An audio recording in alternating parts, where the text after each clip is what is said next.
जय श्री कृष्णा। राधे राधे। आज जेठ माह के शुक्ल पक्ष का अंतिम सोमवार है। भगवान भोले शंकर का आशीर्वाद पाने के लिए आज अपने सुनते हैं सोमवार व्रत कथा। तो सारे शिव भक्त इस कथा को श्रद्धा भाव से पूरा सुने और ज़्यादा से ज़्यादा शिव भक्तों में शेयर करें। भगवान शिव जी का आशीर्वाद आप पर हमेशा बना रहे। एक नगर में एक बहुत ही ईमानदार व्यापारी रहा करता था। उस व्यापारी के पास बहुत सारा धन था। उसको किसी भी चीज़ की कोई कमी नहीं थी। व्यापारी अपने कार्य को बहुत ही ईमानदारी से किया करता था। वह व्यापारी भगवान शिव का बहुत ही बड़ा भक्त था। व्यापारी को एक चीज़ की कमी थी जिसके कारण वह बहुत ही दुखी रहा करता था। उस व्यापारी के कोई संतान नहीं थी। संतान प्राप्ति के लिए वह हर उपाय किया करता था, लेकिन उसे संतान की प्राप्ति नहीं हुई। एक दिन उस व्यापारी को उसके पितर ने बताया कि तुम ऐसा करो कि सोमवार के व्रत रखना शुरू कर दो। हो सकता है कि भगवान शिव प्रसन्न होकर तुम्हें पुत्र प्राप्ति का वरदान दे। तो अपने मित्र की बात सुनकर व्यापारी बहुत ही प्रसन्न हुआ और घर आकर अपनी पत्नी को सारी बात बताई। संजोग से उस दिन सोमवार था, तो व्यापारी और उसकी पत्नी ने भगवान शिव जी की पूजा करनी शुरू कर दी और सोमवार के व्रत भी उसी दिन से शुरू कर दिए। व्यापारी पूरे सच्चे मन से भगवान शिव की पूजा किया करता था और दोनों पति पत्नी सोमवार के व्रत करते और व्रत कथा बड़े ही श्रद्धा भाव से सुनते थे। वह व्यापारी हमेशा सोमवार को मंदिर जाया करता था, सच्चे मन से भक्ति करता था। तो उसकी सच्ची भक्ति देखकर भगवान शिव और माता पार्वती जी दोनों बहुत ही प्रसन्न हुए। माता पार्वती जी ने भगवान शिव से कहा कि स्वामी, व्यापारी जिस मनोकामना के लिए आपके व्रत और पूजा पाठ करता है, तो आप उसकी मनोकामना पूरी करें।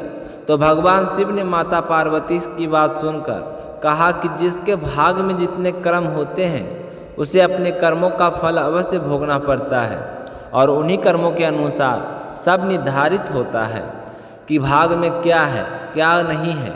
जिसके भाग में जो होता है उसको वही भोगना पड़ता है। तो माता पार्वती जी ने भगवान शिव से कहा कि व्यापारी की भक्ति आपके लिए बहुत ही अच्छी है। मैं तो कहती हूँ कि इसकी सच्ची भक्ति देखकर इसकी मनोकामनाओं को आप पूर्ण करें, तो स्वामी आपके लिए कुछ भी असंभव नहीं है। तो इस बार बार माता पार्वती जी के हट करने पर शिव जी ने व्यापारी को पुत्र प्राप्ति की वरदान दे दिया। लेकिन भगवान शिव ने माता पार्वती जी से कहा कि मैंने वरदान तो दे दिया, पर इस व्यापारी का बेटा सिर्फ 12 वर्ष की आयु तक ही जीवित रहेगा, उसके बाद वह मृत्यु को प्राप्त हो जाएगा। व्यापारी माता पार्वती जी और भगवान शिव की बातों को बड़े ही ध्यानपूर्वक सुन रहे थे, लेकिन व्यापारी को इस बातों का कोई दुख नहीं हुआ, बल्कि उसे तो पुत्र प्राप्ति की खुशी हो रही थी। वह खुशी भगवान शिव की पूजा करता रहा। समय बीतता गया। कुछ समय पश्चात व्यापारी की पत्नी ने एक बहुत ही सुंदर लड़की को जन्म दिया। पूरे नगर में खुशियां मनाई गई। व्यापारी और उसकी पत्नी बहुत ही खुश थे, लेकिन व्यापारी को मन में एक डर था कि लेकिन वह अपने बच्चे की बाल लीलाओं के सामने अपने दुख को भूल जाता था। दोनों अपने पुत्र के लालन पालन में लग गए। जैसे ही व्यापारी का पुत्र 11 वर्ष का हुआ, तो व्यापारी को शिव जी पार्वती जी की बात याद आ गई। तो उसे यह सोचकर बहुत ही दुख हो रहा था कि अब मैं क्या करूं। तो उसने सोचते सोचते पुत्र के मामा को अपने घर बुलाया और उससे कहा कि तुम अपने भांजे को काशी ले जाओ और वहाँ पर पढ़ाई करवाओ और जाते समय रास्ते में यह करवाते जाना, दान पुण्य करवाना, ब्राह्मणों को भोजन करवाना। इस तरह से सारी भिक्षा देकर व्यापारी ने अपने पुत्र को मामा के साथ बहुत सारा धन देकर विदा कर दिया। मामा और भांजा काशी के लिए निकल पड़े। रास्ते में यज्ञ करवाते, ब्राह्मणों को भोजन करवाते हुए जाने लगे। कई दिनों की यात्रा करने के बाद में दोनों एक नगर में जा पहुँचे। उस नगर का राजा बहुत ही धनी और बलवान था। उस राजा को एक ही पुत्री थी। उस दिन उस राजा की पुत्री का विवाह हो रहा था। राजकुमारी का विवाह जिस लड़के से होने वाला था वह एक आँख से काना था। यह बात दूल्हे के पिता ने राजा से छुपाई हुई थी और इस बात से वह चिंतित था कि कहीं राजा के मेरे बेटे का सच पता चल गया तो वह शादी के लिए मना कर देगा और हमें सजा भी देगा। तो इस तरह वह चिंता के मारे सूख रहा था। जब दूल्हे के पिताजी ने व्यापारी के लड़के को देखा तो मन ही मन एक योजना बनाई। सोचने लगा कि क्यों न मेरे बेटे की जगह इस लड़के को भेज देता हूँ, शादी इसके साथ करवा दूंगा और इन्हें खूब सारा दान धन देकर इसके लौटा दूंगा और राजा की बेटी को अपने बेटे के साथ अपने राज ले जाऊंगा। तो इस तरह सोचते हुए वह उस लड़के के मामा से बात की। तो मामा थोड़ा रुपये के मामले में कंजूस था। उसने सोचा हमें धन मिल जाएगा, हमारा क्या जाता है, एक रात की तो बात है, सिर्फ हीरे ही तो लेने हैं। उसने तुरंत हाँ कर दी, लेकिन भांजे को यह बात बिल्कुल भी पसंद नहीं आई, पर उसने अपने मामा को कुछ नहीं कहा। तो दूल्हे के पिताजी ने फटाफट अपने बेटे के कपड़े और आभूषण लाकर उस व्यापारी के पुत्र को पहना दिए और उसे दूल्हा बनाकर तैयार कर दिया। वह बहुत ही सुंदर लग रहा था। इस तरह राजकुमारी का विवाह व्यापारी के पुत्र के साथ बड़ी ही धूमधाम से हो गया और विवाह होते ही दूल्हे के पिताजी ने लड़के के मामा को खूब सारा धन दिया और जाने के कह दिया। लेकिन व्यापारी का लड़का बहुत ही ईमानदार था।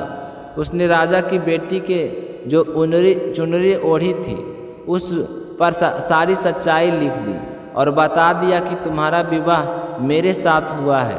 तुम्हारी शादी जिस लड़के से की जा रही थी वह एक आँख से कान्हा था। यह कहकर उसने सारी बात बता दी। तो यह सब जानकर राजकुमारी को बहुत ही दुख हुआ। उसने अपने पिताजी को सारी बात बताई। सुबह जब विदाई का वक्त आया तो राजा की पुत्री ने उस राजकुमार के साथ जाने से मना कर दिया और अपने पिताजी से कहा कि मैं इस राजकुमार के साथ नहीं जाऊंगी क्योंकि मेरा विवाह इसके साथ नहीं हुआ है। तो राजा अपनी पुत्री की बात मानकर राजकुमार और उन सभी लोगों को वापस भेज दिया। उधर व्यापारी का पुत्र और उसके मामा दोनों काशी पहुंच गए। काशी पहुंचकर व्यापारी का पुत्र अपनी शिक्षा पूरी करने लगा। 1 वर्ष पश्चात जब व्यापारी का पुत्र 12 वर्ष का हुआ तो उसके जन्म दिवस पर उसके मामा ने यह करवाने का निर्णय लिया। तो यह करवाने के लिए सारी तैयारियां कर रहा था, तभी उसके भांजे ने आकर कहा कि मामा मेरी तबीयत ठीक नहीं है।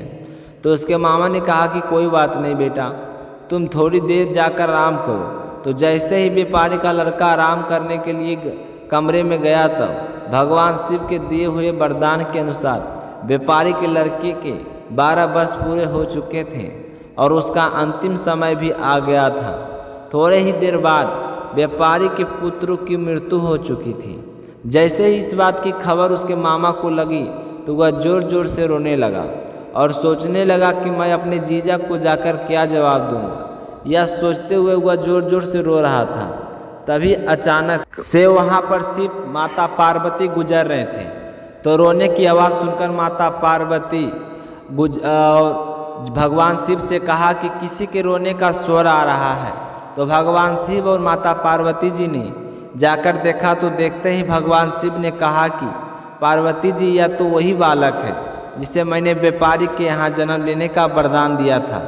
आज इसका समय पूरा हो गया है, इसी वजह से इसकी मृत्यु हो गई है।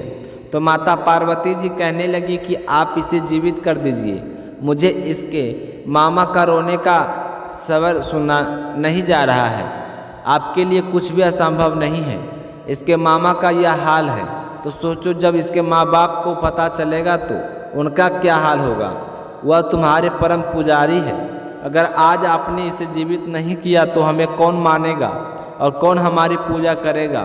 तो इस तरह पार्वती जी के कहने पर भगवान शिव ने व्यापारी के पुत्र को जीवित कर दिया और लंबी आयु का वरदान दिया। तो भोले शंकर के आशीर्वाद से व्यापारी का लड़का फिर से जीवित हो गया। उसे जीवित देखकर उसके मामा की खुशी का कोई ठिकाना नहीं रहा। उन्होंने भाली भांति यज्ञ करवाया, ब्राह्मणों को भोजन करवाया, खूब सारी दान दक्षिणा देकर उन्हें विदा किया और उसकी शिक्षा भी पूरी हो गई थी। इसलिए व्यापारी का लड़का और उसका मामा वापस अपने काशी से अपने घर की ओर लौटने लगे। तो व्यापारी के बताए अनुसार सभी नियमों का पालन करते हुए अपने घर की ओर जाने लगे। उसी तरह यह करवाते, ब्राह्मणों को भोजन करवाते, दान दक्षिणा देते। कुछ समय के पश्चात वह दोनों उसी नगर में जा पहुँचे जिस नगर में व्यापारी के पुत्र का विवाह हुआ था। वहाँ जाकर वह मामा भांजे यह करवाने लगे। तो उसी यज्ञ में राजा आ पहुँचे। तो उन्होंने जैसे ही उस लड़के को देखा तो तुरंत पहचान लिया। तो उसे पूछा कि तुम्हारी शादी मेरी बेटी के साथ हुई है। तो व्यापारी के लड़के ने सारी बात बता दी। तो यह सुनकर राजा बड़े ही प्रसन्न हुए हैं और उस लड़की को लेकर महल आ गए। तो जब राजकुमारी को इस बात का पता चला तो उसकी खुशी का कोई ठिकाना नहीं रहा। राजा ने अपने दामाद को कुछ दिनों तक महल में रखा और फिर खूब सारा दहान देकर अपने बेटे की विदाई कर दी। तो व्यापारी का पुत्र, पत्नी और उसका मामा अपने घर की ओर चल पड़े। उधर व्यापारी और उसकी पत्नी अपने बेटे के इंतजार कर रहे थे। व्यापारी और उसकी पत्नी ने यह संकल्प लिया था कि अगर उसके बेटे की खबर आई कि वह मर चुका है तो वह हम भी अपने प्राण त्याग देंगे। इस तरह सोचते हुए उनकी आंखों से आंसू की धारा बह रही थी। लेकिन गांव वालों ने जब आकर बताया कि तुम्हारा पुत्र आ रहा है और साथ में तुम्हारी पुत्र वधू भी आ रही है, तो यह सुनकर व्यापारी को और उनकी पत्नी को बहुत ही खुशी हुई। उन्होंने विश्वास नहीं हो रहा था। जैसे वह दोनों भागकर बाहर आए और अपने पुत्र और पुत्र वधू को देखा तो बहुत ही खुश हुए। उनकी खुशी का कोई ठिकाना नहीं रहा। व्यापारी ने भागकर अपने पुत्र को गले से लगा लिया। उस दिन पूरे नगर में खुशियाँ मनाई गई। व्यापारी ने पूरे नगर में भोज का आयोजन किया। उसी रात को जब व्यापारी सो रहा था तो व्यापारी के सपने में भगवान शिव आए और भगवान ने व्यापारी से कहा कि तुमने सोमवार का व्रत रखा था, जिसकी वजह से मैं बहुत ही प्रसन्न हुआ और तुम्हारी भक्ति को देखकर मैंने तुम्हारे पुत्र को लंबी आयु का वरदान दिया है। अब तुम मांगो, क्या मांगते हो? मैं तो तुम्हारी सेवा भक्ति से बहुत ही प्रसन्न हूँ। तो व्यापारी हाथ जोड़कर कहने लगा कि हे भगवान, मुझे कुछ नहीं चाहिए, मेरे पास आपका दिया हुआ सब कुछ है।